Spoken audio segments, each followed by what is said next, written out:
Hi, I'm Bruce Burke. We're doing some interviews and content with some of the luminaries leading up to the event for the Fin+AI 2024 conference being held in Dania Beach, Florida. Today, I am thrilled and proud and a whole bunch of other adjectives to welcome Chris Skinner, the financier himself. I met Chris a couple of years ago, pre-pandemic, at an event that Wayne Brown organized in New York City down in the financial district, kind of a meet and greet. And then we talked a little bit getting him set up to be a keynote speaker at the event. But other than what I've read of Chris's books, and I happen to have one right here, Doing Digital, Your Last Home, right here in my bookshelf. Let's make sure we get that in the shot there. The Doing Digital. There you go. That was your last book, correct? Actually, no. I've written two more since that book. Okay. Wow. One is available, but it kind of bombed. I have no idea why. Called Digital for Good. I think because it had ESG on the front cover. And the new one is about to drop, which is Intelligent Money, how financial services and payments integrated with artificial intelligence creates generative finance, which fits with your conference. So, like I said, Chris, I don't know much about you. I don't know much about your background. I know you've been doing the Finanser for decades now. And so why don't you just kind of introduce yourself and kind of tell people what you're about and, what you've been doing and everything else and, how your new book fits in with the event. It's like star alignment for me, right? It's crazy how aligned your book is with our event. Well, long story short, Bruce, and it's nice to see you again after our brief meeting in New York. I've spent most of my life and career working in technology and financial services with companies like Wang Computers. If anyone's got a long memory, you'll know that they were quite a big company a long time ago, based in Lowell, Massachusetts. NCR, IBM, and then I was made redundant in 2002. And whilst looking for a proper job, I started just doing some hobbies because I've always been fascinated by the future, and that's the only thing we can change. So I started writing about that and speaking about that at conferences, and that became my job because people liked what they were hearing. And I was writing a lot initially as a freelance to some of the research companies like Tower Group that became the conference board. And then in 2007, I took a lot of my writing and put it into a book, The Future of Banking in a Globalized World, because in the 2000s, we always talked about globalization, whereas today we talk about localization.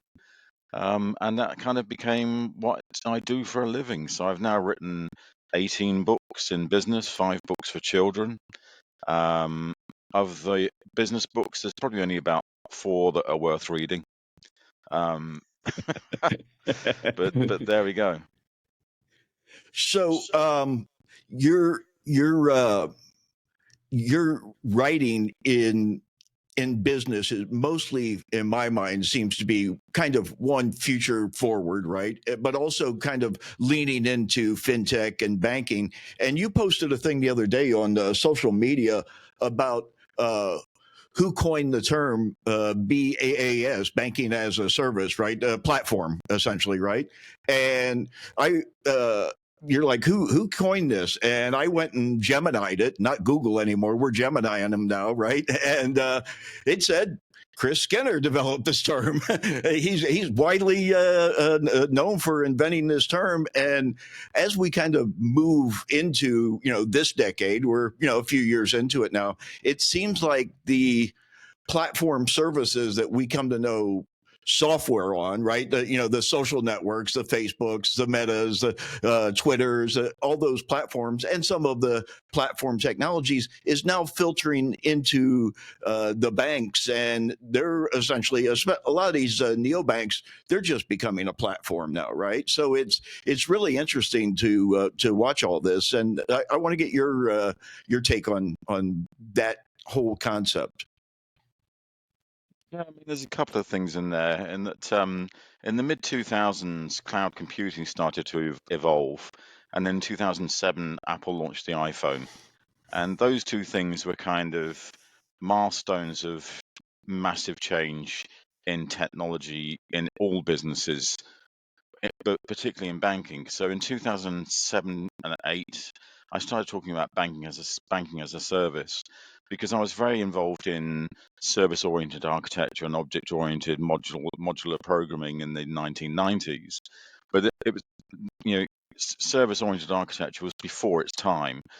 The whole idea of it was to break down financial processes into modules, and they could be integrated and plug and played. But that was before we had APIs and apps and cloud computing in the smartphone. So when that came around, I immediately could see the vision of the future is banking as a service, which, as you say, is here today. And we talk about ecosystems and platforms. And the one thing I regularly say is you can't provide banking as a service if you're not a bank. You can provide payments or investments or fund management or other pieces, but to provide deposit taking banking, you have to have a banking license, so therefore when we say banking as a service, I think you have to be a bank. And then I think the other thing around this is that a lot of people today are saying, technology's eating the world, data is oil, fintechs have taken over everything. Whereas I say it's nothing to do with the technology, and data is not oil, it's air, it's the thing that we breathe. And the problem that banks have is that they really don't have the structure of data analytics in the back office that's consolidated, rationalized, integrated, and clean to deliver great customer experience. And the best example of this is probably what's happening in the UK at the moment, in that, again, going back many years ago, I was writing a lot of research and strategy around cross-industry financial services, particularly looking at Tesco and Sainsbury in the UK and Walmart in America moving into banking, and Virgin also moved into banking. And what's happened in the UK is that Tesco, Sainsbury, and Virgin have all been eaten up by other providers who are traditional banks because their model was based on physicality. They had in-store banking, they had branches, and that was the model that was completely dated, a bit like Vernon Hill with Commerce Bank in the USA that was then launched as Metro Bank in the UK, and is struggling, to be honest, because it's a physicality of branch-based banking that's the wrong model. And someone just wrote, and I've just been writing about this today actually, because I write a blog every day, as you know, thefinanser.com, shameless plug. But I just wrote about this today, which is a media article that said the challenger banks are no longer challenging because they've all been eaten up by the big banks. Because if you have scale and history and capital, then you can buy the Virgins and the Tesco's and the Sainsbury's. And I just said, no, you're completely wrong. They had the wrong business model. They had pretty much the same business model as traditional banks, whereas Monzo's just got a $5 billion valuation, and it's a major bank with millions of customers. The same with Revolut. Revolut's got 40 million customers in 9 years. Although it's not got a banking license in every country, it's pretty much like a bank. And there are many others like Nubank in South America. So using the cloud smartphone apps API analytics model of banking that's all technology focused as a platform, bringing in the ecosystem, is where challenges banks are at. The traditional banks with physicality are dead. Yeah, it seemed. I mean, Chase recently, within the last 10 years, like opened up an enormous amount of branches in Florida. They became the street corner bank in front of all the groceries and pharmacies and all that sort of thing. And I to this day, I go in them and they're completely devoid of people. They've got all these, working spaces for executives and bankers and, investors and all that sort of thing. And there's nobody in the place. And I was like, they've got to find another service or something that they can sell out of this location so they can pay for it. Right. Not It's necessarily. crazy. I got a great story from a digital first bank that opened branches, and they launched in 2008. And I said, "Why are you opening branches?" They said because where we have a branch, we get 3 times more assets deposited than where we don't have one, because it's all about trust. And it's not about advice, it's not about service. And the CEO said to me, my investment in physical stores is marketing. It's positioning within the industry or positioning within the demographic. When you look at Chase, they're closing a lot of their large footprint branches and replacing them with small footprint branches on the basis that you don't need a branch to be there to provide service or transactions anymore. You just do it to make sure your branding is on the main street. Visibility on the corner, essentially, Exactly, across from because that Walgreens. because that creates trust. Show me the money. I know I can walk in there and say, show me my money. Yeah. Easy access, right? Immediate access during working hours. Yeah, and it's the also ATMs. interesting because who these days goes into a bank with cash or to withdraw cash? Some people, but it's going down rapidly because of apps and contactless payments. And that's the reason why nearly all the criminals have moved to the network to hack to get their money, because there's no longer any money in the bank branch. And most of them don't even seem to have vaults. If they do, it's not even visible. It's behind a counter, behind a small door. It's not. It's not a essential part of most banks that Yeah. I've seen anymore. And I would qualify it to say that this sounds like I'm just talking about the consumer, the retail customer, but the number of small businesses I go to these days and say we don't take cash. So that transactional cash experience, the physicality has disappeared. It's all gone digital.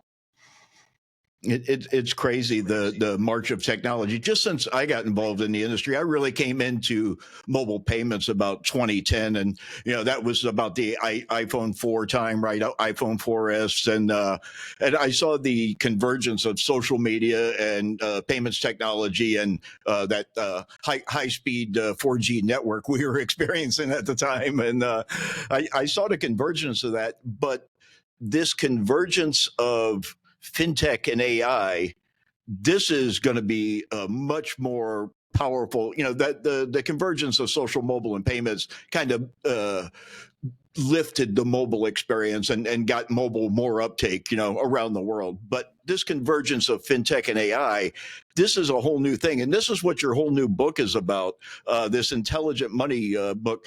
Can you give us kind of a curtain raiser and kind of tell us what the book is about and some of the key points and don't give away the whole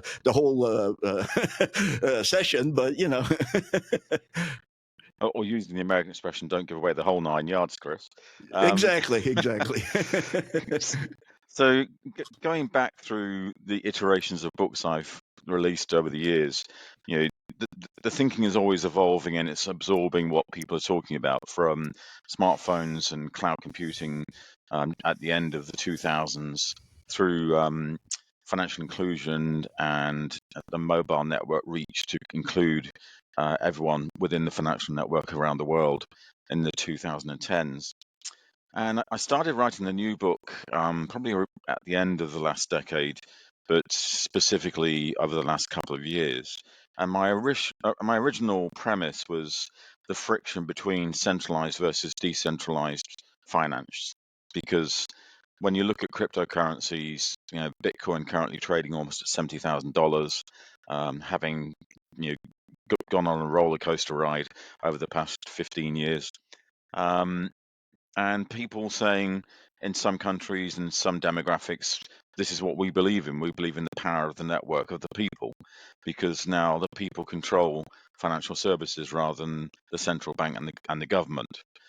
Decentralized finance versus the reaction of the central banks and governments to launch central bank digital currencies, the digital dollar, the digital euro, the digital yuan, and try and maintain that control and regulation and structure of the people. Because the issue with the internet is it doesn't recognize countries or borders. And so everyone can network and have power and control their own exchange of value, which they've never had before.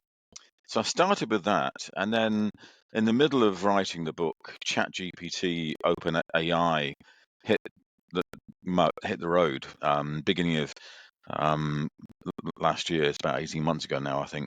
But it's been bubbling away for over 70 years. I mean, starting with Alan Turing and the Enigma program is, there was artificial intelligence because Turing had the Turing test, which is when a computer can behave as intelligently as a human, then we have reached the singularity. And we're almost there. And so suddenly I had to pivot the book a little bit from the friction between centralized and decentralized to what happens if that's then integrated with intelligence of the network. And it became really interesting because it kind of made me think about every time that do anything, it's embedded, it's invisible, and it's now intelligent in my financial network. So when do I actually need to know or talk to my bank or my payments provider? And those are sort of questions that I've been trying to answer for quite a while. If you actually read my blog, you'll probably see that almost every day it's a question. And it's because every day I wake up and go, WTF? What's the future? I have that one here too. Brian, you know Brian. I got that one right here. So There you go.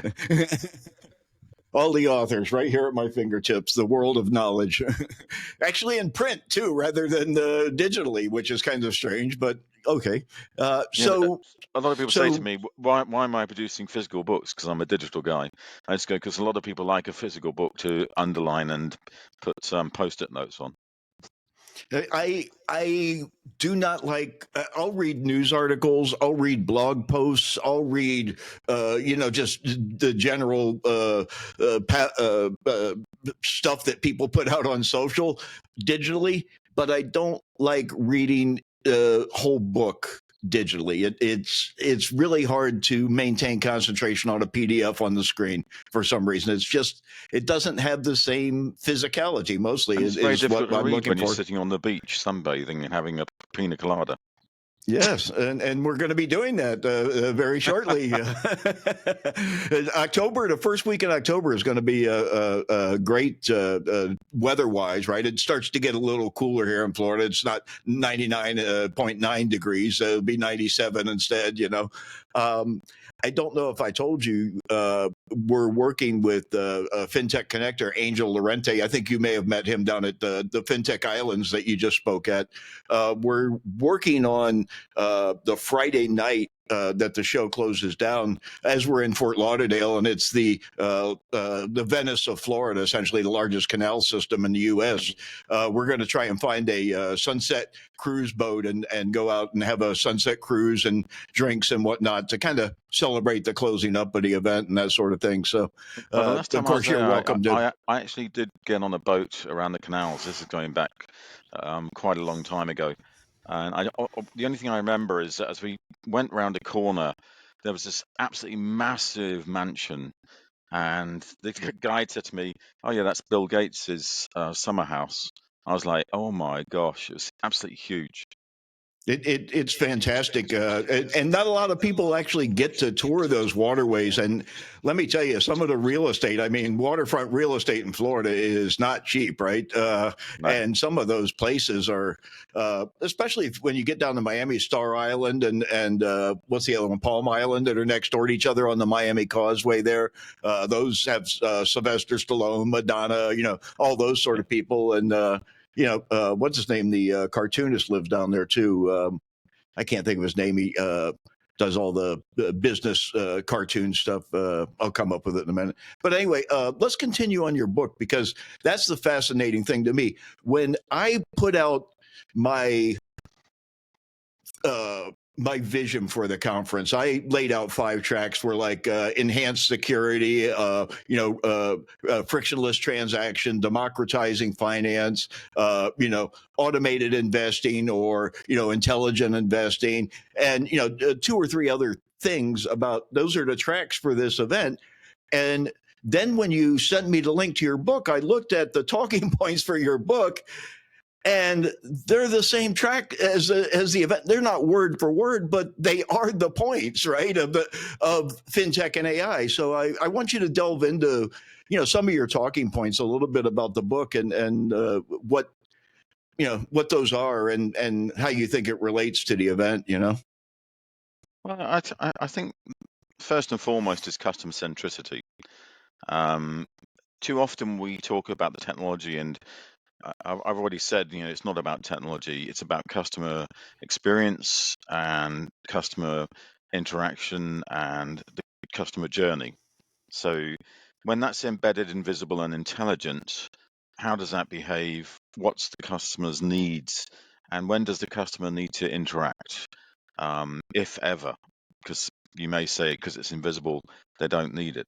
And invisible banking is also part of it, which is if banking becomes invisible, then when what happens to the brand? It's a little bit like when you look at what has happened with the Apple Wallet and Goldman Sachs. Goldman Sachs is now being offloaded, and they're invisible anyway because everyone thinks that the Apple Wallet and Apple Pay is all about Apple. So it's the challenges of branding. It's equally what are the strategies to take in the customer journey when you're invisible, and specifically looking at what happens with money, because if it's no longer physical, and the same with the distribution is no longer physical, then how do you make it secure and appropriate? Because one of the things quite clearly is that we are now becoming 1,000% reliant on networked value exchange. And if the network is not working, what happens to the networked value exchange system? There was a recent occurrence due to a hardware fault on the Visa network where Visa Europe closed down for 18 hours. And every single media headline was about people can't use their Visa cards.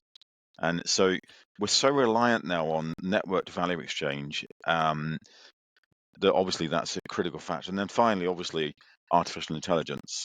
And it's not just ChatGPT, you mentioned Gemini. It's very early days, and that if you ask some of the image AI system platforms to give you a picture of an eggplant, it comes up with fried eggs on a plant. So it doesn't quite get it yet, No, Um, no. and so we can sit here and say, oh, hasn't the world progressed and evolved into something different? And the answer is yes, but that's been going on for the last, 5,000, 10,000 years. It's not anything new. It's just getting faster. And I think what's interesting right now is everyone's saying, and this is the final theme of the book actually, that everybody will lose their jobs because they will be replaced by artificial intelligence. And the answer is no, because AI systems need trainers, and they need maintainers, and they need explainers. You have to understand what's going on here for the customer journey and to understand the human relationship and interaction. And all that AI does, to be truthful, is takes intellectual property and intellectual capital and automates it. And you know, one of the things I've done quite often, and you can try it yourself. You may have done already, Bruce, but I say write a blog item in the style of Chris Skinner about the future of banking, and it comes up with something really good. But it's I stolen from me.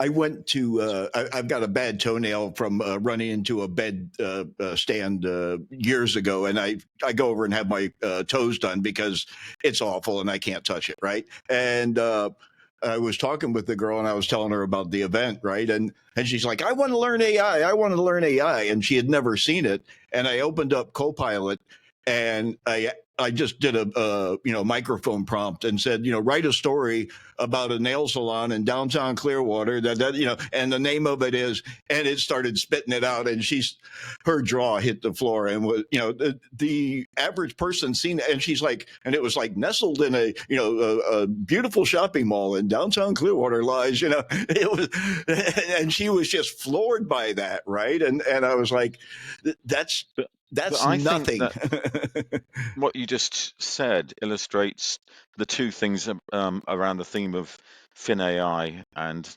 Intelligent Money, my book, which is a lot of the person on Main Street doesn't know what's actually developing. So they haven't used Gemini or OpenChat or if they have, they haven't realized exactly how much it can do, but they're learning. And Gen Z are probably on top of it more than maybe the person in the nail salon. Um, but equally, a lot of people don't get cryptocurrency and Bitcoin and what's going on in that decentralized financial world. And so another thing I just wrote is Welcome to the Diamond Saw, which is Jamie Dimon, the CEO of JP Morgan Chase. And I was just taking the mick, which is, I'm sorry, I've got a terrible sense of humor. No, My no, wife always it's says, good. well, my wife always says, just ignore him. It's British humor. But I the call it diamond ham on saw, rye. exactly. The diamond saw is that Jamie Dimon has spent the last, decade saying that Bitcoin is a fraud, a scam, it should be shut down by the government, etc., etc. And yet now JP Morgan is trading, cryptocurrencies internally. They've got their own JPM coin. They offer partner services to trade in Bitcoin. So even though Jamie Dimon doesn't like it, it's within the bank, and he can't get rid of it, and neither can the government. And in particular, if he'd, instead of whinging about Bitcoin for the last decade, put $1 million in it, he'd be a multi-billionaire. But he's won already, so he didn't need to do that. Yeah. I did see the other day where he said, uh, this is not hype about AI, right? He made a big point of that. This is real. I've got 200 people inside JPM Yeah. actively working on it, figuring how to integrate the large language models into the bank, right? How we can utilize it, all that sort of thing. Well, Um, they were one of my first big headliners about AI, JP Morgan Chase, and that Hugh Son, who's a journalist that was with Bloomberg, I think, has now moved on. But back in 2017, he wrote a really interesting article, and the headline was JP Morgan launches an AI system that can do in 1 second what took 1,500 lawyers to do in a year. And you know, what was it doing? It was just checking words on contracts. Why ah, should why should people be checking words on contracts? And in this day and age, they should be doing something more fruitful. Added to which, if we can get rid of 1,500 lawyers, surely that's a good thing. it absolutely is. It absolutely is. Um, So it's funny, I was listing off the tracks of the show, right? I listed, the enhanced security and the one that I didn't talk about, hyper personalization, was the one you said, hey, that's the main point of all this, right? And I found that weird that I mentally leave that out, right? And that's like to you, like the crux of the matter, right? The personalization and for each person, each individual, right? And how it can help them individually with the money. I was talking with, and I think John Owens. He does Yeah, a yeah. lot of NGO products, right? Products, services, and that sort of thing. Um, he was talking about uh, using AI in the emerging markets. We did an interview the other night, right? He's getting ready to go to Cambodia and do another session, right? And he's talking about it in emerging markets, and I know you've focused some of your writings and stuff on that. How do you think? Do you think AI and fintech combined could take someone who is essentially financially illiterate and make it so that they're fluent in like a native tongue of finance, right? And totally understand it. Absolutely. I mean, we've already seen the rise of financial inclusion from M-Pesa in Kenya that launched in 2008 through to WeBank in China that launched about 6 years ago. Um, and millions of people who previously had no access to financial services are now having basic financial services and payments provided to them. Um, and this has grown all around the world, but particularly, I keep saying, a few years ago, when I was thinking about this, that America and Europe have a very developed financial system and marketplace, but unfortunately, it was developed in the 1950s and 60s and automated in the 70s and 80s, and is now way behind what you see in Asia or Africa or the South American countries. And so I look at them a lot. And then what I saw, which kind of stunned me a little bit at the time, this is 2017, I was doing a case study about Alipay, which is the sister company of Alibaba in China, that provides all the payment services. Um, and a number of things came out of it. One was that they have a number of companies in the back office, one of which is providing all the data management and data analytics for artificial intelligence. And they call it Ali Mama because Mama looks after Baba. Um, and when I walked into the payments office, the main reception had this huge high definition screen that covered the whole back wall. And the back wall, it must have been about 5 meters long. Sorry, for the USA, 15 feet. Um, Everything's and different here. so, sorry, I'm living in Europe. I talk meters, kilometers. But anyway, 15 feet long screen in high definition and about 6 foot high. And it was showing all these lights moving around the screen. And so I said to my host, "What's going on here?" He said, "Oh, we've just launched our fourth generation payment system. And so this is showing all of the transactions taking place in real time. And the fourth generation system integrated artificial intelligence. Bearing in mind, this is 7 years ago. So this is not a new thing. And it was mainly for risk management because we are trying to create a platform that can support 2 billion people making over 1 million transactions per second." Yeah, I was going, what the actual hell, or as my children say, what the fudge, which Yeah. yeah. and and literally as I stood there, at this time they were doing about 256,000 transactions per second. But what it's showing is a map of China, the location of where the transaction was coming from and going to, and a green, yellow, and red billboard. And obviously, the red is those that they think are maybe suspect in real time Wow. using an AI engine um, across the whole of that platform. It's quite incredible. What was the and basically I'm talking here. What was the percentage of red versus the yellow and the green? What was it? Was it large or like? No, no. I mean, you're probably looking at about 0.5%. Okay. That's very interesting, though, that they're watching it like AT&T watches network, right? I've seen shots of the big AT&T network management center, right? And they have a similar thing, a big wall of monitors that are, monitoring the network at all times. And essentially, that's what you're talking about, but it's money instead of minutes now. But I think this is the most important thing that we can hone in on for a traditional bank, which is if you haven't got real-time analytics across all the data and transactions taking place on your network, then you are actually exposing a hugely weak belly in the bank. And the ones I deal with in the UK, for example, are normally blocking me with transactions on a regular basis, even though I know I'm making the transaction. Why don't they know that I'm making that transaction? What's their problem? They should be alerting me to the ones that I'm not making, not to the ones I'm making. It's crazy. The other day, I don't know if you know Will Hernandez. He used to work at Mobile Payments Today when that was before Payments Dive, when the Informa grabbed it.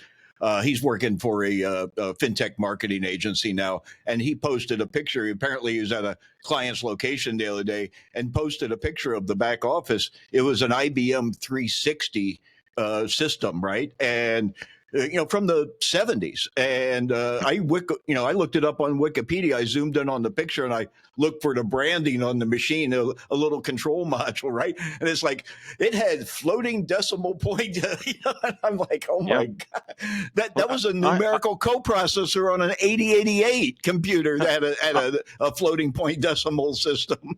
I actually wrote the other day, if anyone wants an old COBOL programmer, I'm free because I used to program in COBOL.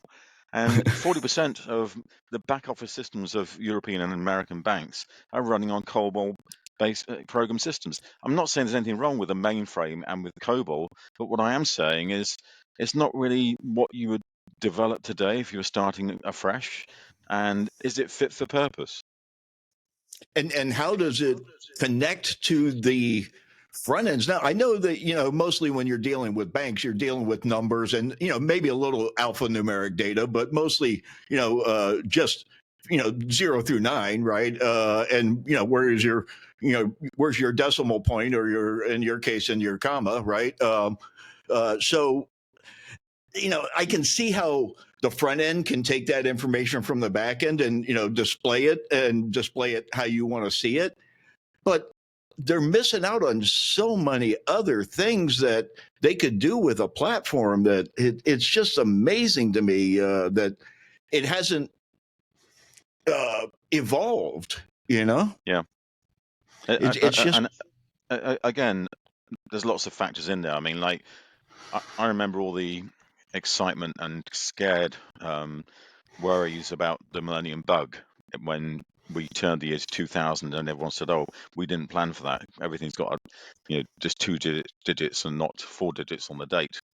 And you would have thought at that point that all the banks would have converted their systems into something completely new, but instead they kind of what the fudged it. They just, blanketed it over rather than replacing those old systems. And right now, that's the reason why challenger banks are challenging, because with fintech and AI, brand new banks starting on the cloud as a platform and an ecosystem using apps, APIs, and analytics have really leveraged the customer experience. So I use both new and old banks, but my new bank, I use Monzo, but also Starling and Revolut. But when I use Monzo, every transaction, it'll tell me exactly where I was at what time and show me through Google API and analytics what the actual store and the street, for example. And now that's bringing in more intelligence. So it's not personal financial management, which is what we thought was financial intelligence 10 years ago, and Finovate and the conferences were full of that, Money 2020, PFM. It's now IPFM, Intelligent Personal Financial Management. And one of the taglines of Alipay, for example, was helping you live your digital lifestyle. And the digital lifestyle is, what am I doing across entertainment, commerce, and services and finance, and inform me of what that means in my digital lifestyle and help me live my lifestyle better. And that's what intelligent personal financial management is becoming. it's really something. I ran across a story the other day about an invention that came out in the late 60s, and the inventor's still alive. It was called the butler in the box. And through this horrific programming manual and there really wasn't any intelligence in the box. You were plugging your device into a box that plugged into the outlet, and that would connect through your home wiring system back to this box. And you had knobs and buttons, and you had to essentially be a programmer to do the logic tree to make this happen, to say, hey, turn on the lights. um, and it's amazing that something like that back then, that was $5,000-6,000, and people were buying that to integrate, to have a quote unquote smart home, right? And it's just amazing to look at that stuff and to now see that now it's in your phone. It's it's in all your light bulbs. I've got my whole house, my TV, thermostat, everything all completely integrated into a smart home system, just using essentially a chip that's in a speaker. Yeah. It's really something. I'm a huge sci-fi fan, and most sci-fi that I've grown up with is becoming sci-fact. We are becoming a multiplanetary species if Elon Musk gets his way. So we will be living on Mars or the Moon, maybe, and eventually maybe other planets. But going back to the first series of Star Trek with William Shatner, who went on Blue Ocean up to space and thought he had died, I think. you know, Yeah, he actually went to space finally, right? yeah. So his old communicator became the Motorola phone. On the Enterprise back then, you got your food delivered by what looked like a small machine, which became a microwave.